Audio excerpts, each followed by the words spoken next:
રાજકોટ જિલ્લાના ઉપલેટા ખાતે મામલતદાર કચેરીમાં વિવિધ દાખલાઓની વન ડે સર્વિસ બની છે। ઇન્સ્ટન્ટ સર્વિસ વિદ્યાર્થીઓને જુદા જુદા દાખલાઓ લેવા માટે જે દિવસે સાંજે બીજી વખત કચેરીએ આવવું પડતું, હાલમાં ઉચ્ચ અભ્યાસ માટે એડમિશન પ્રક્રિયા અને વિવિધ સરકારી ભરતી માટે દાખલાઓની યુવાનોને તાત્કાલિક જરૂરિયાતો રહેતી હોય છે। મામલતદાર નિખિલ મહેતાએ કચેરી બહારના ફિલ્ડના કામોને કચેરી સમય પહેલા અને કચેરી સમય બાદ ગોઠવ્યા હતા અને અનિવાર્ય સંજોગો સિવાય પોતે કચેરી સમયમાં કચેરી ખાતે હાજર રહી તાત્કાલિક દાખલાઓ આપવાની પ્રથા શરૂ કરી છે। નાગરિકોને દાખલાઓમાં સહી થવા માટે અને તૈયાર દાખલાઓ લેવા માટે કચેરીમાં બીજી વખત આવવાની ઝંઝટમાંથી છુટકારો મળ્યો છે। વહીવટી મર્યાદાઓને વહીવટી સૂઝથી ઉકેલવાના મામલતદાર નિખિલ મહેતાના નિર્ણયથી નાગરિકો ખુશ છે। કેસમી ગુજરાતી સાથે અર્શી આહિર, ઉપલેટા। નામ શિવાની હિંમત છે। હું પ્રથમ પહેલીવાર મામલતદાર કચેરીએ EWSનું સર્ટિફિકેટ કઢવા આવ્યો હતો। પહેલાં 10-12 કલાકે કરતા હવે આ ફેરી મને 10 મિનિટમાં કાઢી દેવામાં આવ્યું, જેનાથી હું મામલતદાર કચેરી અને સાહેબનો આભાર।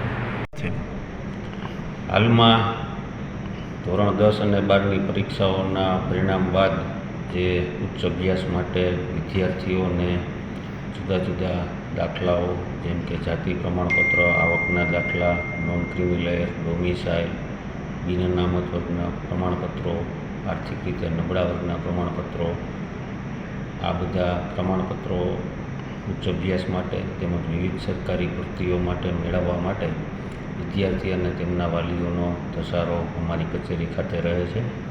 સરકારશ્રી દ્વારા આ બધી સેવાઓનો વન ડે સર્વિસમાં સમાવેશ કરેલ છે, એટલે કે આ બધા પ્રમાણપત્રો એક જ દિવસમાં મળી જાય છે।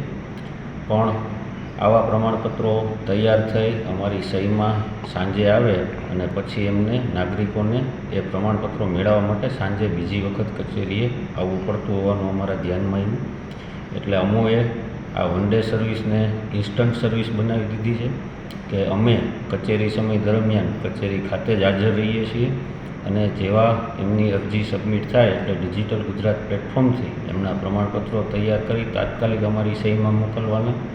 ભલે દિવસમાં 25-50 વાર અમારી સહી લેવા માટે આવવું પડે, પણ એ નાગરિકને પહેલી વખત જ્યારે આવે છે ત્યારે જ એને આ પ્રમાણપત્રો મળી જાય એવું અમે આયોજન ગોઠવ્યું છે। અને આના માટે થઈ અમોએ અમારા ફિલ્ડ વર્કના જે કંઈ કામો છે એને કચેરી સમય પહેલાં અથવા કચેરી સમય બાદ રીશિડ્યુલ કરેલ છે। સાહેબ, તમે ઓવરડ્યુ કરો છો?